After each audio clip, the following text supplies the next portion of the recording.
All right. Good afternoon, everyone. My name is Martin, and I'm a PhD student at the University of Melbourne. And also, I'm the current president of the ISPOR Victoria and Tasmania student chapter. Today, we have a webinar entitled PhDs in Health Economics and Outcome Research, Before, During, and After, Falling in and the Fruits of a PhD in Health Economics and Outcomes Research. Before we begin, I would like to acknowledge the Wurundjeri people who are traditional custodians of the land that I work on. And we will also like to pay respects of the elders, both past and present, of the Kulin Nation, and extend that respect to other Indigenous Australians present today. So to kick off, before we start off the webinar, just some Zoom housekeeping. Today's webinar is scheduled to last for 1 hour, including a dedicated question and answer panel session. All participants, all registrants will be muted to enable the speakers to present without interruptions. And we ask you to submit questions via the Q&A chat box. So today, I'm really excited for this webinar because I think there's going to be some very valuable lessons for all of us today, no matter what part of our PhD journeys or academic training that we're in. So we have Ambrish Singh from the University of Tasmania, Yeji Baek from Monash University, and Ken Jin from IQVIA, who will be presenting and talking more about their experiences in academia. So in terms of the format, each speaker will present for about 10 minutes, and a Q&A panel session will follow directly after the final speaker, and the Q&A panel will be led by Clara McKenna. Also, before I start, I just want to say thank you to Clara, members of the ISPOR Victoria Tasmania Student Chapter committees, and as well as the speakers today for the planning and spending time to share their experiences today. So we're definitely very grateful. All right, so I'm going to stop sharing my screen.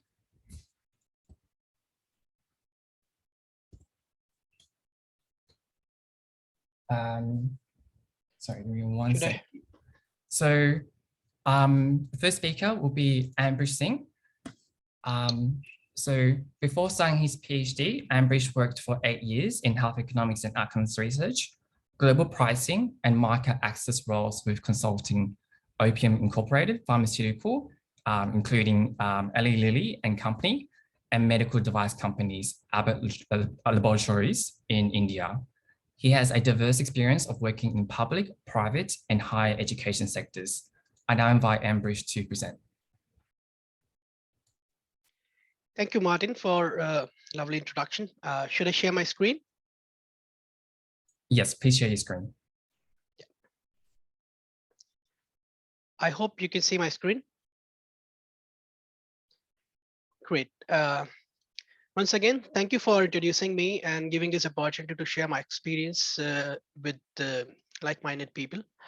The title of this presentation is PhD in HEOR Before, During, and After. My name is Ambrish Singh. I'm a PhD student at University of Tasmania, Menzies Institute for Medical Research.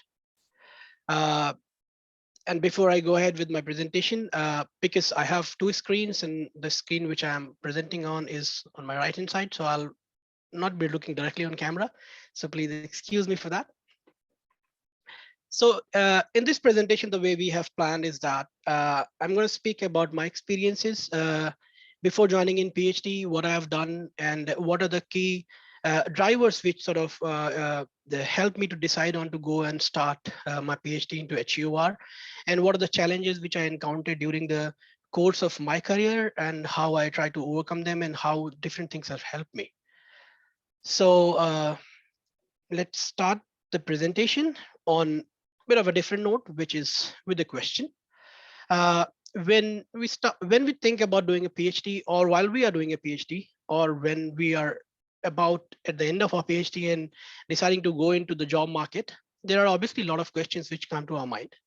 Some of these questions which I will be trying to expand on by discussing my career, such as when should one start a PhD? what is the best time in career to sort of start a PhD, whether it is just immediately after your graduation or post-graduation, one should get into a PhD, or should there be a career gap where you sort of work as a professional career and then sort of get into the PhD? Or the next question could be, why to do a PhD in HEOR? What's the reason? And then if someone decides to do a PhD in HEOR, how do one plan for it? What are the planning one can do to sort of secure admission to a PhD program of his liking? And then one of the most important question is, okay, I've decided to do a PhD and I've got a planning to do for it. Is it going to help me? Is it going to help me in my career, or in whichever professional way I would like it to help me? So that's also one of the question. And then everything done and dusted, which university should I join? What institute is going to be good for me? So these are a few of the questions which obviously would come to someone's mind. These were the questions which were coming to me a few years back when I decided to get into my PhD. So and that was the time when I thought, okay, let me uh, let me go on and decide what I'm going to do with my career. So with this particular presentation of mine, I'm trying to sort of explain or sort of describe to you that what I have done over the year, and with the hope that my career, which some way or the other, answer few of these questions. And then obviously the pointed question we can be discussing at the end of every other speaker's presentation. Okay, so first of all, I guess the first thing which we all should sort of have an idea, which obviously a lot of people would already have an idea of, is what is HEOR? And one of the best place to know the standard definition or the technical definition of HEOR is to go on to go and land onto the ISPOR website, which says that HEOR, which is a combination of two different words, health economics and outcome research. Health economics, as in a way, as the name is suggesting, is a field which is focused on economics part of health, where it focuses on measuring and valuing the outcome of healthcare intervention. So that's one part of HEOR. The other part is called outcome research, which comprises a set of different scientific disciplines, wherein different sort of people from different walks of scientific domain work on to evaluate the effect of these interventions, healthcare intervention on patients, and find out that, okay, what are the outcomes which are coming out of using these healthcare interventions. These interventions can be anything. It can be drug, it can be diagnostics, it can be device, it can be a protocol for a surgery or for a prevention program. It can be anything. So all in all, we say that health economics and outcome research, which is also abbreviated as HEOR, commonly known, is actually a confluence of two different fields which are working together to provide these powerful data and insights for healthcare decision makers. So this is the standard definition, which I thought that will make sense for me to read out. But then, okay, let me tell you about what I think about HEOR. So first of all, I would say that in a perfect world, there should actually be no need for health economics, because in a perfect world, you develop a medicine, prove its efficacy, prove its safety, and it is out there in the public, and the governments are reimbursing it, and it is freely accessible to everyone. And there is no restriction on that. But that's not how things work. All the governments have limited resources. You can't just make access to all the possible medical technologies.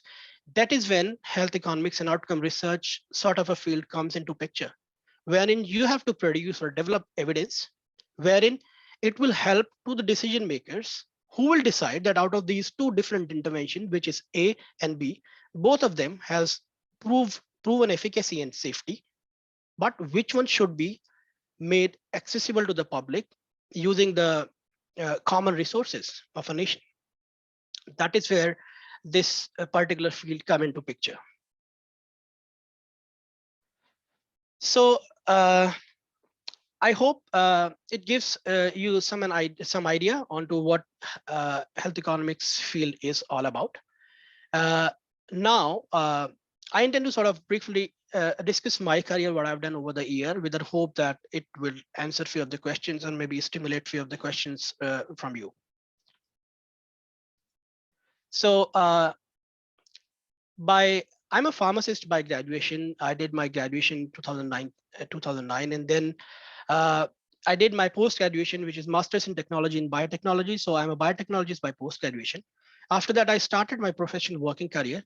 And then I started my professional working career by starting my work with TCS, which is Tata Consultancy Service. It's one of the largest consulting organization globally, into pharmacovigilance team of theirs as a pharmacovigilance scientist. Pharmacovigilance is not entirely a field which is encompassed within HEOR. It's a field in itself, which is a bit outside for the ambit of HEOR. However, while working in pharmacovigilance, that was the time when I got interested into HEOR and came to know about what HEOR is and what this field is all about and what one would is supposed to do while working in HEOR. So after that, I joined Optum, which is again a health care consulting company, which is a part of United Health, one of the largest health insurer in world, which is a US-based health insurer. It makes a lot of sense for a health insurer to sort of weigh two different health intervention because they are the people who are payers, who are called payers, who are going to pay for a healthcare intervention. So Optum is a part of United Health Group, uh, which is a consulting arm of United Health Group. There I worked as a HEOR analyst. So this is the experience of mine working with a different consulting organization. The benefit of working with consulting organization is that you get an opportunity to work on different projects because consulting organizations are not limited by few particular molecules and few particular disease areas. So there I got an opportunity to work on different sort of projects, developing different evidence pieces. Something is called global value dossier. It is kind of a evidence bible for any particular molecule which is used within the company. Similarly, there are different dossiers or documents that are meant to be developed by different pharma medtech companies for submission to the government bodies that ensure the access to a particular medical technology on the basis of that evidence. So that particular evidence piece, which is required to be developed by healthcare organizations or pharma or medtech companies, is what someone develops when some works for a consulting organization where you get an opportunity to work on a drug which will work on osteoarthritis, and then you get an opportunity to work on a drug which will be an anti-cancer drug, and then you get an opportunity to work on Parkinson's drug. So there is no limit onto that. So that was one of the good part of my career where I would say that I got an experience to working on different disease areas, different sort of products or different sort of projects which one can think of. After that, uh, I switched on to a different role with Abbott. Abbott is one of the medical technology company. There, I got into the team which is called HENR, which is Health Economics and Reimbursement. Again, something related to HEOR, where again you develop evidence or you use the evidence piece to ensure the reimbursement for your products.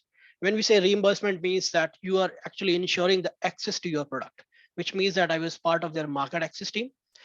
Uh, Market access, health economics and reimbursement also is sort of a part of HEOR, where how and in which way it is different is that usually market access team is the team which uses the evidence to convince the policymaker. So there is a team which will be developing evidence, drafting the dossiers and other supplementary documents.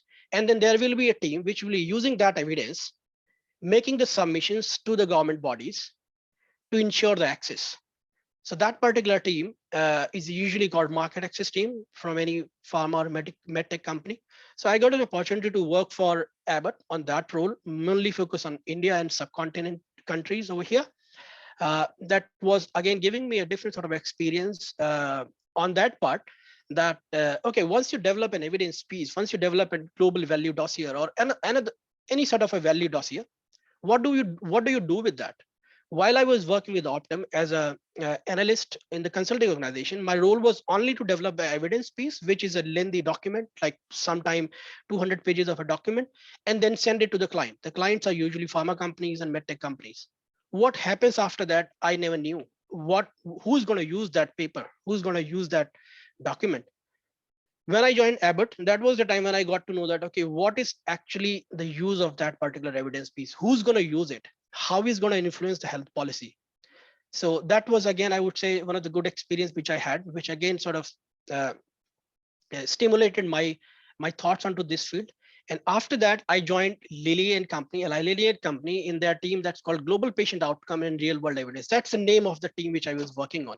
The reason why I've put the name of this entire thing is that it should give you an idea of the keywords which are all the part of HEOR. So these different keywords like real world evidence, global patient outcome, health economics, all these are the part of uh, overall HEOR field. So there I got an opportunity to work on this particular team of theirs, where again the role was to develop uh, evidence pieces. Here it was a little bit of a more focused, where we're focused only on Lilly products. Whichever therapy area Lilly is working on, there would be some set of a product which you'll be taking care of. I was part of their oncology team, where we were mainly focusing on their oncology products, developing their evidence pieces, sometime publishing real world evidence studies, and then using those real world evidence studies and sort of using that information to put onto the uh, uh, value dossier documents, which are the lengthy document which are supposed to be submitted to government authorities across the globe. This role was focused, which was a global focused role, means the evidence pieces or the documents or the studies which I was working on, they are meant for global audience. They can be used as an evidence piece to convince a payer in US or Canada or Australia or anywhere where it makes sense. So that gives me that this particular role sort of gave me a broader horizon of what is happening in this field, and how the evidence piece is sort of stitched together, and where it is used, and where in different uh, uh, part of the globe it can be sort of helpful to ensure access to the product. So after this professional career of mine spanning around 8 years, was the time when I sort of got to know a different field of HEOR. Then I decided that, okay, if I get an opportunity, I should do a PhD in HEOR. And that was the time when I decided to enroll into a PhD at the Menzies Institute, University of Tasmania. My PhD is currently focused on osteoarthritis disease area, but my focus was never to sort of get into one particular disease area. Obviously, there are people whose interests are driven by working on a one particular disease area. Someone wants to work on anti-cancer, Parkinson's, aging, or any one disease area. My focus was mostly on to learning different methods of studies which can be applied into any disease area, because I would say that I'm not an expert of osteoarthritis or any other particular disease area.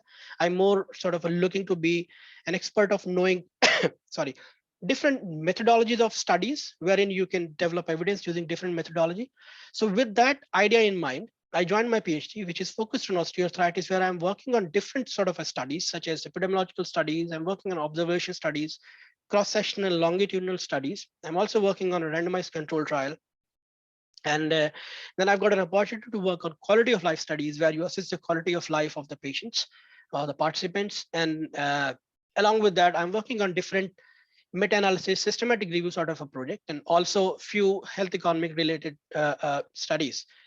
So these are the different areas where I've got an opportunity to work on during my PhD. And there are few areas which are still to be worked on, like health economic modeling and so, which I will be striving to work on in the remaining part of my PhD. But this is just to give you an idea that, okay, what are the different fields which are part of this overall HEOR thing. So this is what right now I'm doing, currently into third year of my PhD. And along with that, I'm also working as a part-time consultant for Shawi Consulting, which is a boutique consulting organization based in Australia. I guess my prior experience, professional experience, is the one which helped me to sort of get into this role or continue my professional career along with the education which I'm right now doing. So this is a short gist of my career. And after explaining this, uh, just to give you an idea that what sort of a work, apart from the normal studies which I have published over the course of my career, which are observational studies, systematic review, meta-analysis, and systematic review of health economic outcome studies. These are a few other unique projects which I would say I've got an opportunity to work on. The only idea to put it over here is that if you're interested to work on something like this, uh, is then HEOR is one of the field which you can which can help you to sort of get into work on some of the projects like this which I worked on earlier. These are mostly guideline documents which are sort of meant to drive the discussion of any one particular domain. So these are the projects which I obviously love to have worked on. So this is the main reason to show it over here. And this kind of last slide, which I've took from again from ISPOR site, which is just giving you an idea of that how complex this HEOR system is. As you can see, there are a lot of different keywords which are there, a lot of different, I would say, departments of different domains which are there, but everything is centered around data, evidence, and value. And I would say, Martin, if I'm running out of time, please let me know. So just to give you an idea that one of the core thing of this HEOR thing is that everything is centered around data, evidence, value. First of all, you have to generate data. To generate data, you have to make tools, you have to make protocols, you have to make arrangement to generate data, which means that you have to make arrangement of collecting data. You have to make arrangement of protocol for observation studies, or maybe some other sort of studies, get data from other existing data repositories that we call real world evidence. And then using that data, you develop actionable evidence. That evidence is actually supporting your value, the value of your product, where you are proving that, okay, your product A is better than product B. Both of these products are approved by regulatory authorities, better than product B. And that is the reason why your product should get better access and should get a better pricing. That is where the pricing part in HEOR also comes into the picture. So the overall reason of why you are demonstrating the value of your product is because you want the premium pricing. You want your product to be paid a little bit more because you have proven that your efficacy is better, your safety is better, there are lesser or fewer side effects, the compliance is better. There can be so many different value elements which you can demonstrate on your product to sort of get a premium pricing. So just to give you an idea, some of the keywords such as real world evidence, big data, patient engagement, these are different areas, different stakeholders which are part of this overall complex HEOR system. And if any of such things sort of strikes something in your mind, then obviously you are the one who can look for go into this field and joining a PhD in HEOR. So after this last slide, which I'll close on, is just to give you a very recent update on top 10 trends in 2022-2023 from, again, SPOR. The idea of putting this over here, not to get into the detail of it, obviously each of them itself is a very detailed field and sort of deserve hours and hours of talk, but just to give you an idea that how vast this field is.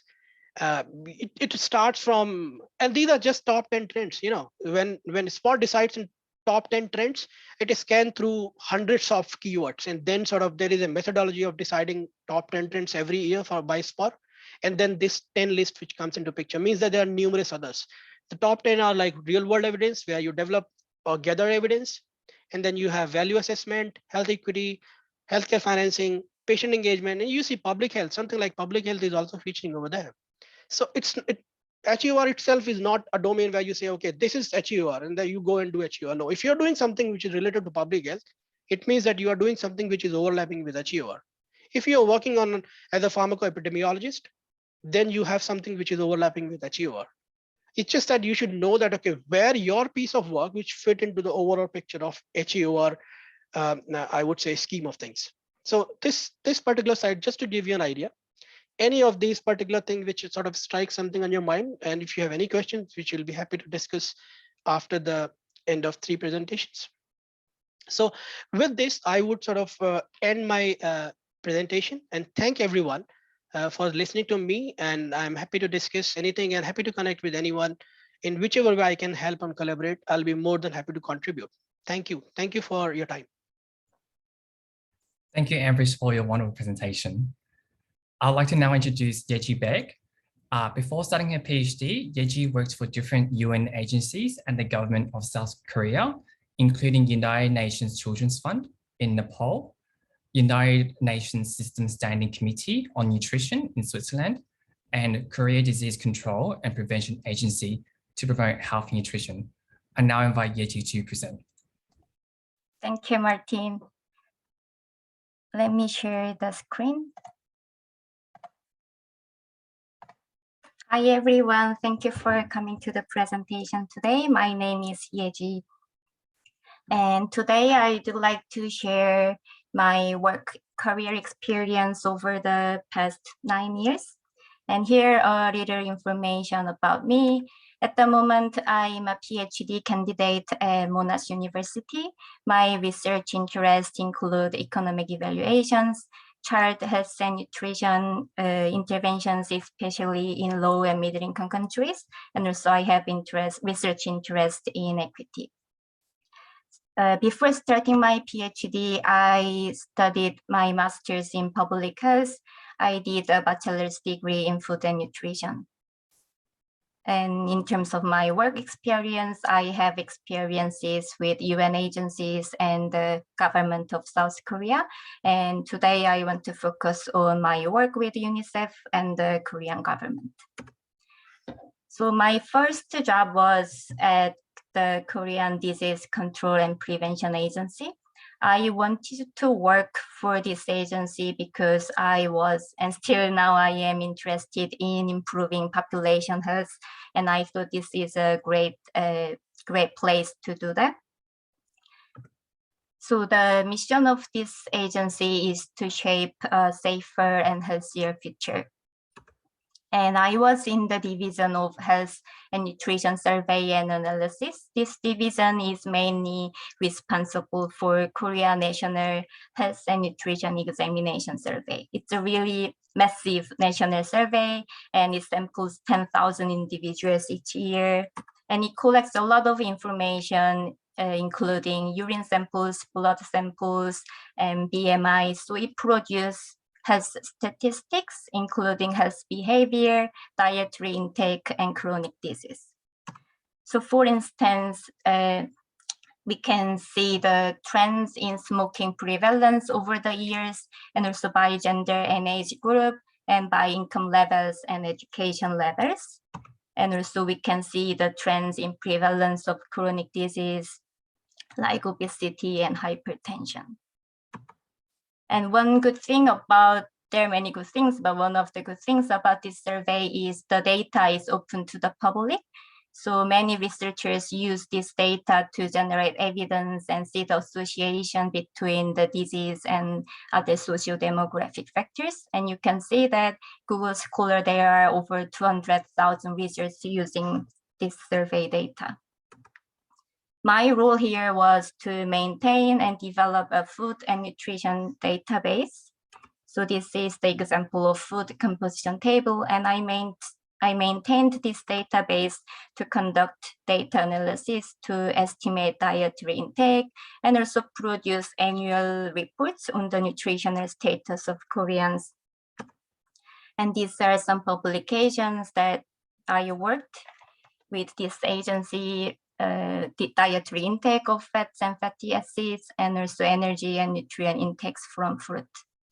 So I worked here for around 2.5 years, and after that I wanted to gain some international experience, and I got a really amazing opportunity to work with UNICEF.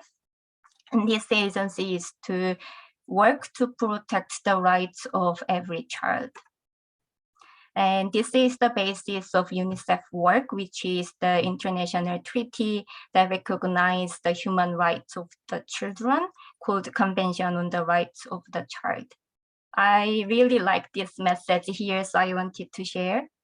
It says, we must ensure that all children benefit from special protection measures and assistance, have access to services such as education and healthcare, can develop their personalities, abilities, and talents to the fullest potential, grow up in an environment of happiness, love, and understanding, and are informed about and participate in achieving their rights in an accessible and active manner. And these are 5 global areas, including health and nutrition under Goal Area 1, and Goal Area 2 is education, and Goal Area 3 is about child protection from violence and abuse. Goal Area 4 is about water sanitation and hygiene, also disaster risk. And finally, Goal Area 5 is about child poverty.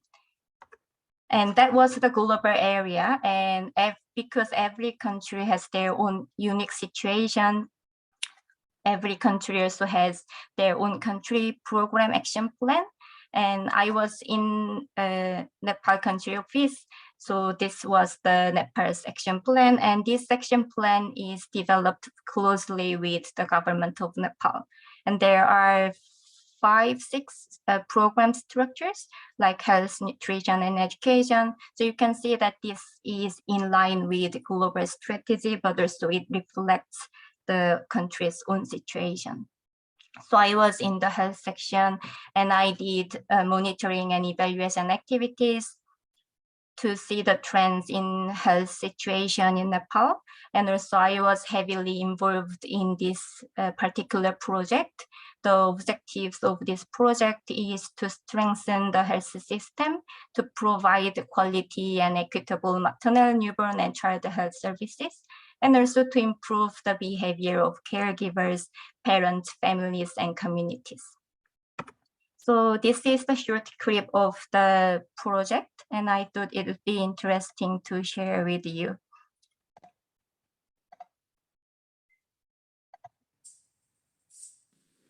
In Mugu district, one of the least developed areas in Nepal, the lives of mothers and children have long been at risk. Harsh geography, poor infrastructure, deep-rooted patriarchal norms, and limited education are some reasons why the uptake of maternal and child healthcare services is so low. To meet this challenge, UNICEF joined hands with COICA in 2018. Along with improved local governance and health infrastructure, the partnership also aims to promote awareness and healthy behaviors in communities.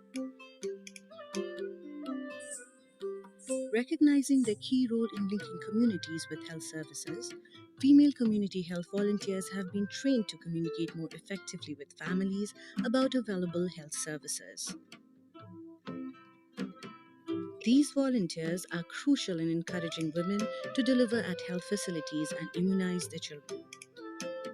Regular street dramas are also held in public spaces across the district. The dramas help to communicate facts and raise questions about maternal, newborn, and child health services among audiences. Boards have also been set up and radio shows aired to reach households in remote areas with information on institutional delivery and immunization. The program also includes the mobilization of community-level groups, including mothers and fathers, among others. In the fathers' group meetings, men have started to discuss sharing the burden of household work with women and their role in the well-being of their families. Men's engagement is one of the key changes that the partnership is seeking to achieve. पहिला अब पुरुषहरूले अब बच्चाहरूलाई नहेर्ने अब खानु पनि अब आमाले मात्र गर्ने खुवाउने अब हामीले केही मतलब छैन उसको आमा हुन्छ खुवाउँछ हामीले के गर्ने भनेर चाहिँ गर्थ्यो र अहिले हामी त्यो बाबासम्ममा बसेदेखि यो हाम्रो पनि जिम्मेवारी गहनको विषय हो हामीले पनि गर्नुपर्छ भनेर हामीले बुझ्यौं र अब हामीले पनि गर्दै गइरहेका छौं. These are among various initiatives undertaken to promote institutional delivery and full immunization in the district, all to ensure that more women and children are able to survive and thrive. So that was about it. And now I'm back to the academia to do my PhD. There are many reasons that I started my PhD, and one of the reasons was about evidence generation. I believe evidence-based work and science-based work can deliver better results in a more efficient way, so I wanted to be part of it. And also it's fascinating to discover new findings and develop new skills and have some time to think about my research interest, which is something I couldn't do it at my work. So I'm really happy about it. And these are some research that I have been working on, mainly economic evaluation of child health and nutrition interventions in low and middle income countries. So yes, this was about my personal experience, and I hope you found my presentation useful, and I wish you all the best for your career. Thank you, Yeji, for the wonderful presentation. Our next speaker is Dr. Ken Chen. Dr. Chin obtained his PhD from Monash University and later worked for Monash University and the University of Melbourne as a lecturer and a research fellow. His expertise is in large data sets, data linkage, and analysis for comparative effectiveness research and health technology assessments. I now invite Dr. Chin to present. Hi, everyone. Thanks for having me.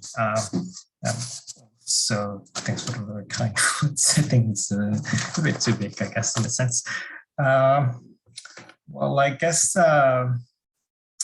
currently I'm a scientific strategy lead for IQVIA and ZEC, and part with the real-world evidence, or what we call real-world phase team in this region here, working closely with other continents as well. But I guess my role primarily over here is as an advisory role for our clients, for example, that comes from the pharma industries or could be from the government agencies as well, in terms of how is the best way to address the research questions or conduct a research program, for instance. And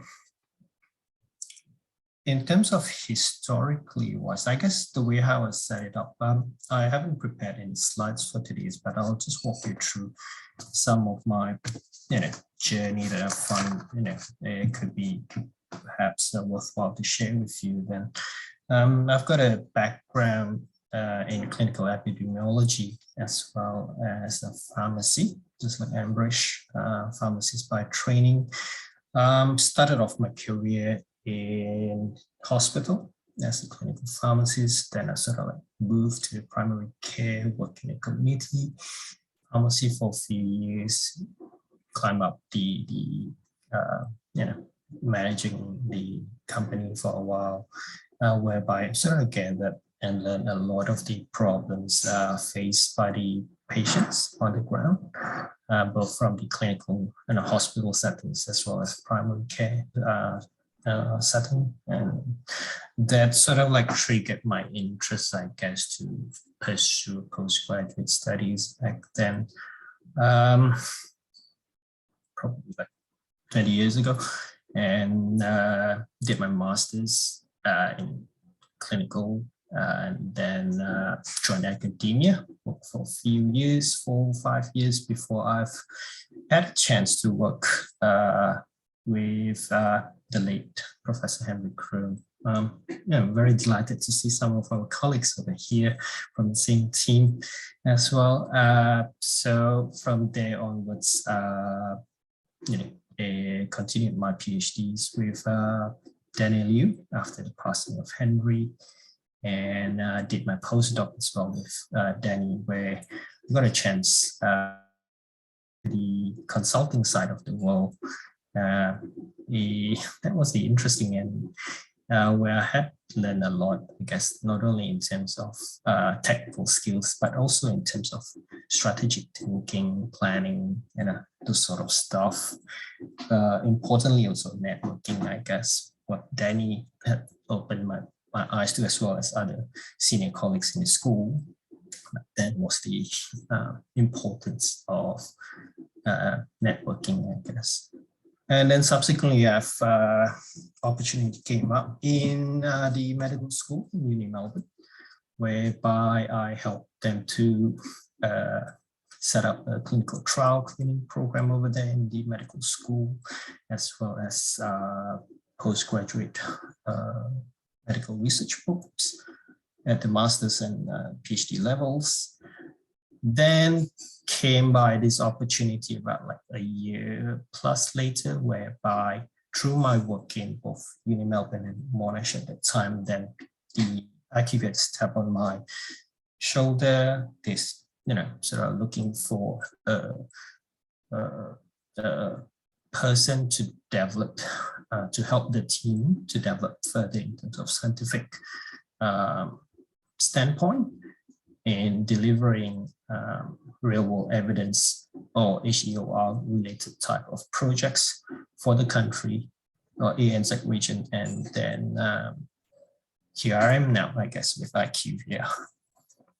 I've been asking by Clara, I believe, that to talk about why did I decide to do a PhD earlier on. I guess it's largely stemmed on a few things. One was the clinical issues that we saw in our daily practice as a clinician those days. So I wanted to seek answers and try to help people through research. I guess that was when I saw how valuable and research was. And then Henry sort of like opened up the gateway for me to get exposure in the heart failure field. And the skill sets, the project management, your analytical skill sets, your stats modeling, be it stats modeling or health economics modeling, consultation, how you negotiate with your other stakeholders, for example. Those are skill sets that I think is transferable in one sense and has really set up a good ground for me to move on from academia and settle well into the industry over the past 1 year plus now in IQVIA. And perhaps along the journey, I guess I've met a lot of interesting people where I could learn from their attributes. So I started off this by observing what are the attributes in those in level E, for instance. Why were they so successful? And then pick up those attributes and try to inculcate that, I guess, which has helped tremendously. You look at people like Henry, Andrew Tonkin, John McNeil, Danny Liu, Corey, Stefan, Andrew Forbes. So they have these certain types of elements in there, which I guess has laid a very strong foundation and really help them to be successful. And that's where I try to learn and establish those kinds of strengths as well. In terms of career pathways, I guess it's two ways that I will look into what you have gained from a doctorate training or postdoc training and how you could use it. You could look at it very narrowly, like for instance, if you like health economics and your training is all about health economics and systematic review or stats analysis, crunching or managing large data sets, for instance. You could build it up specifically for market access fields, for instance. But on the other hand, if you flip the coin, then you could potentially see how these skills could be applied in other settings. That, for instance, if you have a clinical background, would medical affairs be something that is useful because your training in health economics is still applicable many times, often in those settings when you make regulatory type of decisions or strategic planning decisions, or when you talk with the KOL in clinical terms. If you talk in terms of real-world evidence field, which has some distinct differentiation, and as the field has evolved compared to HEOR, then how your epi skills comes into the set, then those are things how you could evolve as well. You could also look in terms of market access from the industry or regulatory affairs. Now, in terms of other fields, perhaps you could think of, perhaps if you're interested in regulatory or public health kind of works like Yeji, you could go to WHO, you could go to UNICEF, PBAC, MSEC, for instance. And there are many, many options, I guess, rather than just limiting yourself to one. But it depends very much, again, where you foresee yourself would be in the next 5 to 10 years. Then I'm quite conscious of the time here, so I'll probably just pause here and then pass it back to you, Martin. More than happy to take any questions if there are any. Thank you, Ken. I'll now like to invite Clara, who will be directing the Q&A panel session. So Clara, over to you. Yeah, hi everyone. For those of you that don't know me, I'm the secretary of the ISPOR student chapter here in Victoria and Tasmania. I want to thank, first of all, our speakers for their fantastic presentations. I think it's really interesting that you all had such different backgrounds and different pathways. And it's also very interesting to see how some people, finish one part of the journey first and then go to something else. And then, for example, Ambrish had all this industry experience prior to PhD. So I'm going to start with reading the questions in the Q&A function in Zoom. Please feel free to add more questions or raise your hand and I will try to unmute you if I remember how to do that after the Christmas break in Zoom. So the first question is, how and why did you narrowly focus on osteoarthritis as a focus area for your PhD? So Ambrish, I guess this one is for you. So an anonymous question is, why did you decide to focus on osteoarthritis for your PhD? Yeah. So can you hear me? Yeah. So as I've said during my presentation, that my focus was more on to learn the method part of it.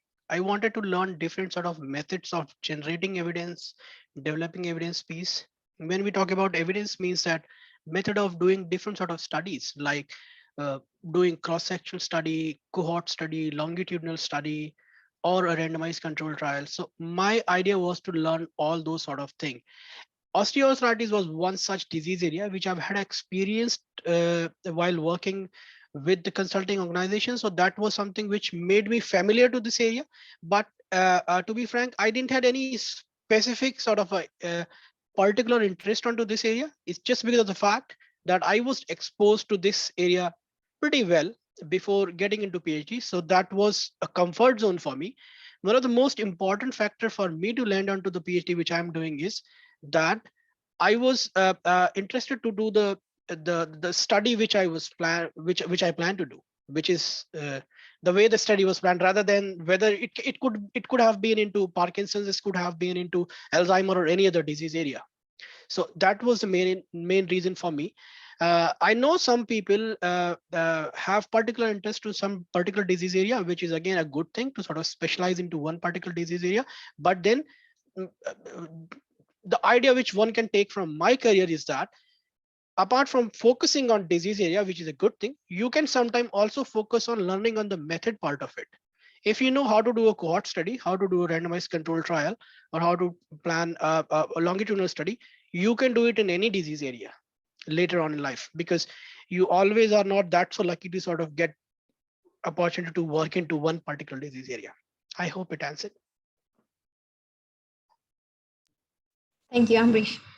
The next question is from Hannah, and she says, thanks to all presenters. I'm keen to know if anyone has been able to link their role either at a university or in a non-academic position to their PhD and maintain both. So I guess the question from Hannah is, can you work in two different settings at the same time, kind of in the same project?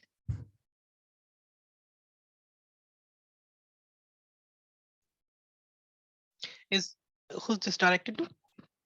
To me? It was not directed to anyone in particular. So if any of you have the experience, I guess, Yeji, for example, you were working in nutrition, and although you are not working exactly in the same project right now, you are doing your PhD in nutrition. Do you see still any connections with your work at UNICEF? Do you think that you can still translate what you are doing now to some project, like some follow-up project for UNICEF? Absolutely. So I think there are some connections in terms of my project, because my work is at UNICEF, where before Korean government was till now my PhD project, is everything is to improve population health, and especially for children health and nutrition.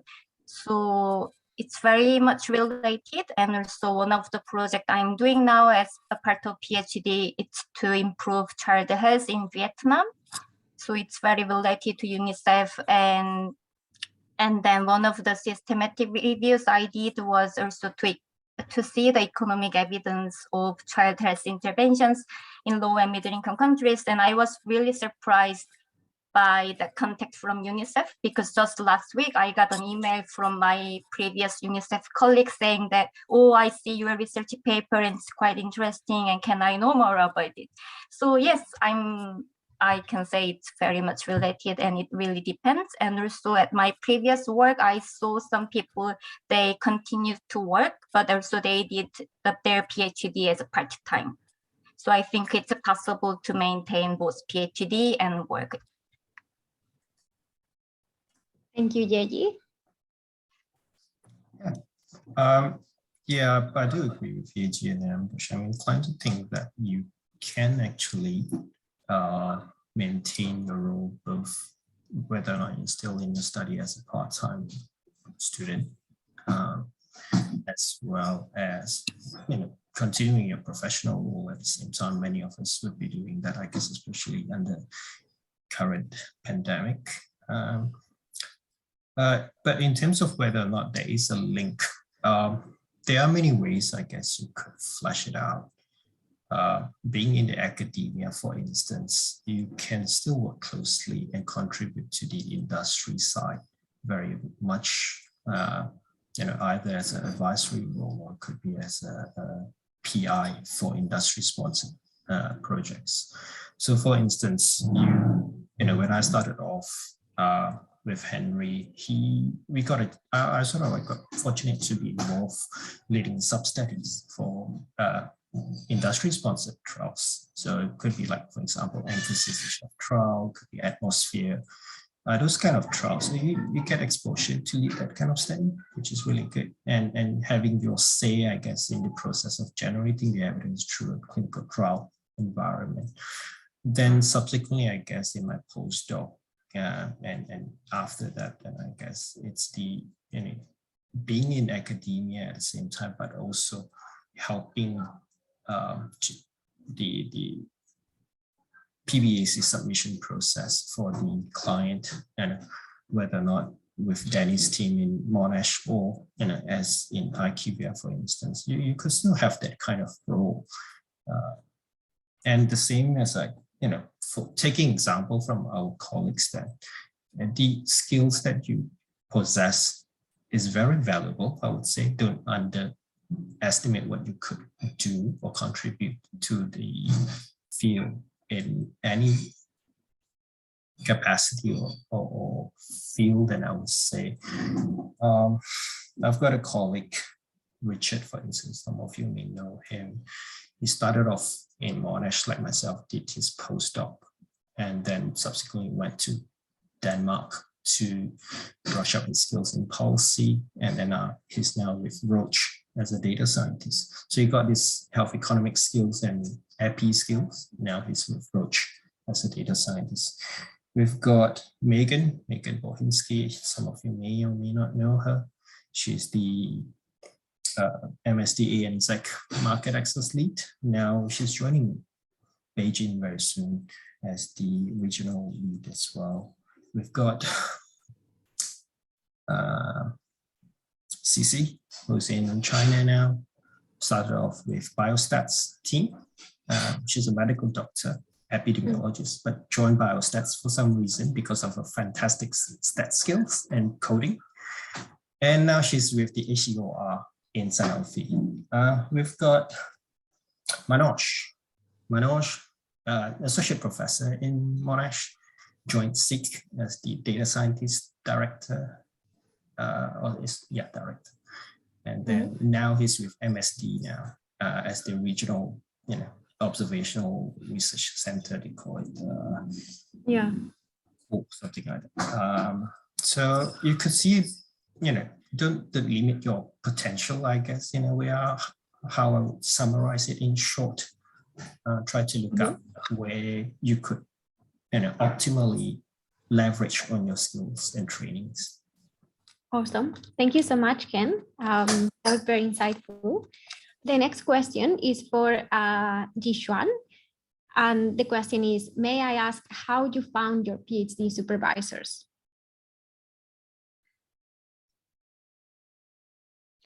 I guess here, maybe each of you can give just like a brief answer. Yeah. How did you contact your supervisor? So I'll start with mine. for me, that I was actually already working with my supervisor on a few of the projects, a few of the area which are common area of interest for both of us. And that was the reason why I got got to know about him, and he got to know about me. And the good part of our collaboration was that before me getting into deciding into PhD, and he telling me that, okay, there is an opportunity which you can try for, he was aware of what capabilities or skill set I bring in, and what are the things which I intend to learn on, which are the things which I want to learn. So that was one of the a way in which I got into touch with my supervisor. But that's not a common thing for everyone to work with all the supervisor, collaborate with them. So one of the way which you can do is that reach out to as many supervisors or people who you think would be of interest to you, joining you or having you as their student, and then try to figure out that, okay, how it's working for you. Mm-hmm. Yeji, how did you contact with Alice? Sure. So I did some research to find out whether the schools are there in line with my research interest, and what kind of professors or researchers are doing similar works. So I developed, and also I asked for my previous students, people, and my previous supervisors in South Korea for their recommendation. And then I made a list that I can contact, and I developed my cover letters and CV, and I distribute, and I sent it to many, many people. And then in the end, I found my lovely supervisor, and then she said she's also interested in my research experience, and there is a available PhD position that I can contribute. So that's how I got. Thank you, Yeji. No worries. I wasn't so smart. For me, it was pretty straightforward. I was working in a cardio ward in a hospital, as well as I was in academia at the time. So I've got this, deep passion, soft spot for heart failure. And it was pretty easy, I guess, in a sense. Henry was everywhere. You look about heart failure, it was always Henry Krum. It's closest to home. I'm from Malaysia. So it was pretty cool, I guess. I've got another offer in hypertension in Imperial, but when Henry opens the door for me, I was like, yep, I'm going down south to, to the school. So that was it. Very simple, naive, ignorant, just luck, I guess, was on my side at that time. Yeah. Awesome. Thank you, Ken. We only have time for one more question, and I'm very conscious of time. So if any of the presenters need to leave, please do so. We are very grateful for your time, but we know that you are really busy. However, because there seems to be a lot of interest, we are going to do one more question. I'm trying to summarize because I think many of the questions that we have left are kind of the same. And the questions are, what do you think that having industry experience or any other type of experience before a PhD adds, or if you would rather recommend somebody to first do a PhD and then move into something else? Should I start first? Yes, please. Yeah, I would say from my experience, it definitely helps you a lot. It opens your mind to another dimension altogether when you have had the opportunity to work in industry and get to know. When I'm saying about industry, I don't exactly mean that you need to work on pharmaceutical companies or medical device. It can be something like which Yeji has worked. It can be any other work experience which you take, which obviously opens your thought to a lot many different things. You can think about so many different ideas, but by no means I'm saying that this is the only way and this is the only way to open your mind. I mean, there are obviously people who are very focused from the start. They know, okay, this is the area, this is the thing, these are the skill set which I want to learn and sharp my skill on. So they can obviously directly go and jump onto and do a PhD. But for people like me, sometimes they get to know some few things later in their life. So if that's the case with you, nothing wrong with that. It's absolutely right. It may opens you to so many new things. Thank you, Ambrish. I don't know if Ken or Yeji, if you want to comment on this issue, like what can industry offer you before academia? And do you think that academia or a PhD training is useful for them advancing in your career in industry? PhD or postdocs is, it adds a lot of value in yourself. It's a matter of how do you use it to your advantage? How do you sell your skill set to benefit you in a sense in your career development? Your experience in academia, there's no doubt people won't say that you don't know how to do research anymore. You would be acknowledged and recognized as a potential leader, I guess, in running a robust scientific endeavor or projects. So the second question, I guess, is the stage of your career. If you're starting off young, you have more opportunity to try many avenues that you like. If you're unsure, sometimes you think you're sure, and then at the end, you realize it doesn't suit you in a sense. So you still got time, and therefore you could still either do it either way. You could start off, get money, then you go back to school. The problem is that, as you have start off your young family, so and financial independence is very important. So you need to plan ahead how you're going to address that need, your family financial needs for the next 3 to 4 years or so. Assuming you've got scholarships, if not, then that's even more challenging.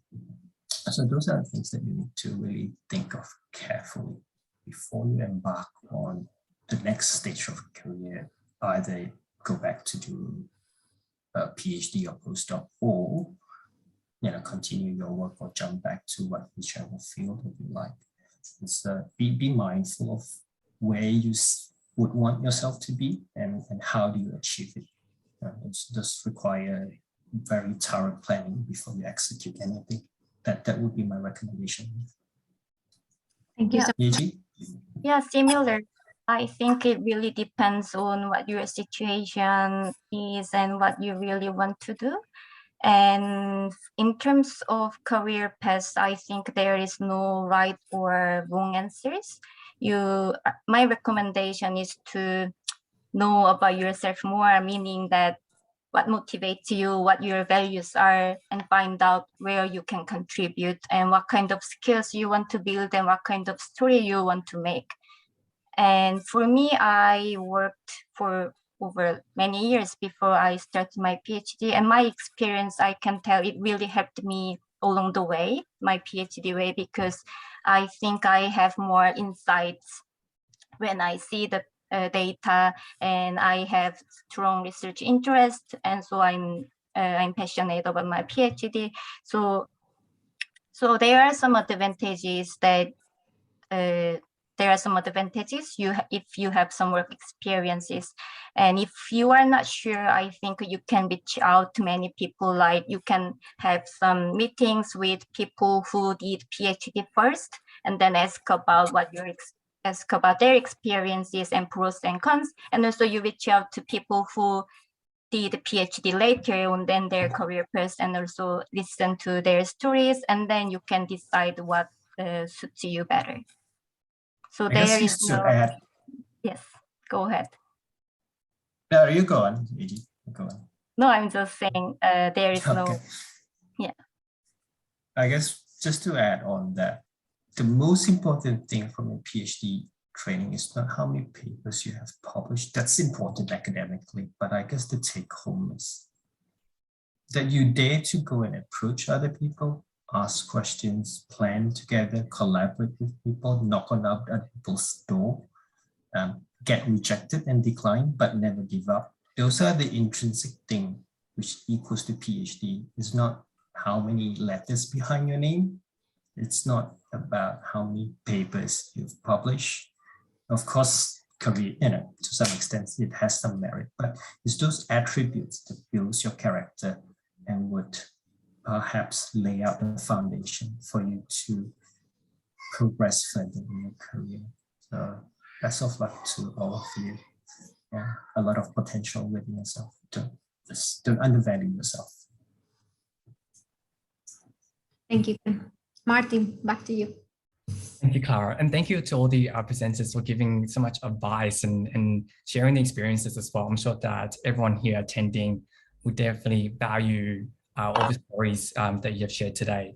I'd like to thank everyone also for your participation. We'll make the recording available sometime after today. And we hope to see you at future webinars with the ISPOR Victoria Tasmania Student Chapter. I hope you all have a good day. Bye. Thanks, guys. Bye. Thank you, everyone. Bye. Good Thank day. you.